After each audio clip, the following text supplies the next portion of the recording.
I'm Brent Barnett on Brownfield, and today joining us on the program is Brian Hefty with Ag PhD Radio. Brian, thanks for being with us. How are you doing today? I'm doing great. Thanks for having me. Absolutely. Brian, you might just remind the listeners a little bit about yourself and your brother and your operation there in South Dakota. Sure.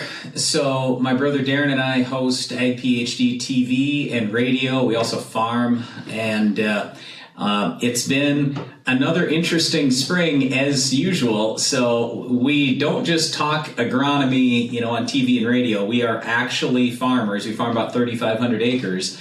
So we're dealing with the same things that everybody else is right now. We've been out of the field for almost a week here just because of the rain. But fortunately, we got started early. So all in all, I can't complain too much. It really hasn't been too bad. Brian, let's talk more about the planting season and things you're seeing on the farm and how the pace has been going, things like that.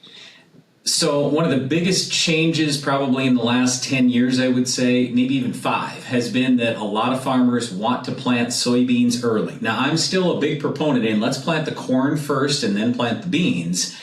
But that doesn't mean we want to plant the beans late. We put beans in earlier than ever this year on our farm. The first official crop insurance date is April 26th in our area. But you can buy ahead if you want to, so you could plant maybe 10 days, 2 weeks earlier than that, and it doesn't cost very much more to insure that crop. So that's what a lot of people are doing, and I guess we'll find out how it turns out. I would say this. The biggest thing that I hear from a lot of people is, I want it to warm up and we got to get the crop out quick. And I'm going, no. We've done this for decades now, experimenting with early planting. You want it to stay cold because if that crop gets up and it's too big when we get our last frost, which will happen in May, then you may kill that crop off. So we want to keep the crop small or even in the ground when we get that last frost, then everything's all good. What have you been hearing from farmers on their planting intentions this year? I feel like there's been a lot of reports out there that maybe some farmers have considered more corn acres just based on the market. What have you guys been hearing on that? Well, I'd say it's more than some farmers. I would say all farmers have been considering more corn acres. So in the last few weeks, I've spent a lot of time going through the Dakotas and Minnesota. I've been everywhere. And even talking to farmers way up north in North Dakota, they are a lot more interested in corn this year, and I think we're going to see a lot of corn acres. However, just here over the last week, there have been some nitrogen shortages, so there have been a few people pulling back going, whoa, I can't get my nitrogen, or it's more expensive than I thought, and so maybe there won't be quite as many corn acres. Maybe a few of those acres will shift to soybeans, and also now that we're getting rain finally, and here's the other thing. A lot of people in the spring every year are praying for rain, and I'm going, please, dear God, we just want drought in the spring. I want drought all the way until the planting gets done, then it can rain. Because now we're ending up in this situation where a lot of people are just sitting, just like we have been for the last week now. So you've gotten some moisture then, Brian. Coming into the year, what was the subsoil like in your area? Because I know where I'm at in Iowa, there were still some of those lingering drought conditions from last year.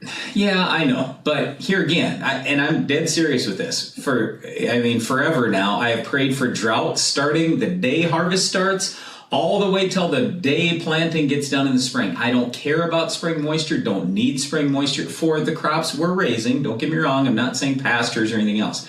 But for the crops we're raising, we don't need that. We don't need lots of moisture. We only need a little bit of moisture, and the little bit of moisture we needed, we were just fine. I will say the water table's a little bit lower than normal, and that's good because I want to get this crop in. Then it can start raining in the spring. It's just like last year. Everybody was drought. Then all of a sudden, we get all kinds of rain over a week, and we're literally flooding out. So things can change that quickly. I'm not that worried about it. I think we're in fantastic shape for moisture all throughout the upper Midwest.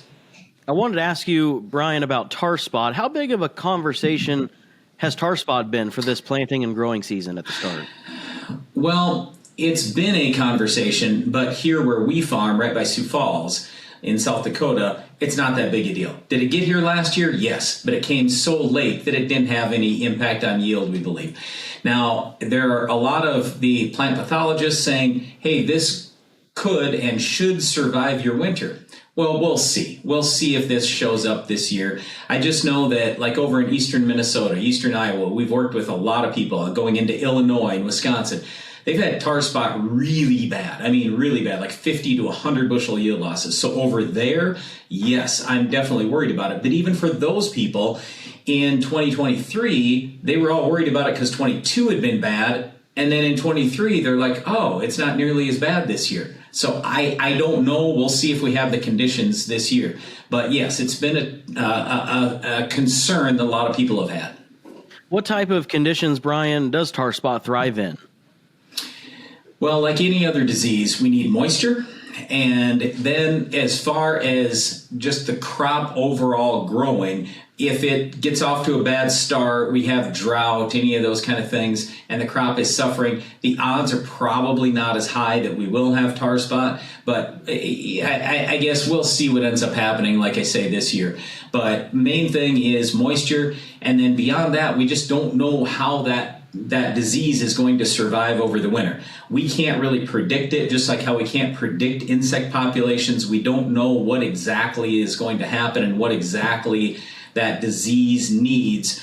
And so anyway, I always tell people you have to scout for bugs and weeds. The problem is for disease, you can't scout, because if you go scout and you go, oh, I got a bunch of tar spot. Well, guess what? You've already had tar spot for 2 to 3 weeks. You have already lost yield. Can you stop it in its tracks? Sure, but you've already given up a bunch of your yield. So if you want to stop that disease, you actually have to spray ahead of time before you even see the disease. And that's the most frustrating thing with fungicide. So basically, we're going to go into this summer and say, number one, does our crop look good? Number two, do we have moisture so we think that we could have tar spot? If so, then we're going to advise guys to spray where they have had tar spot before.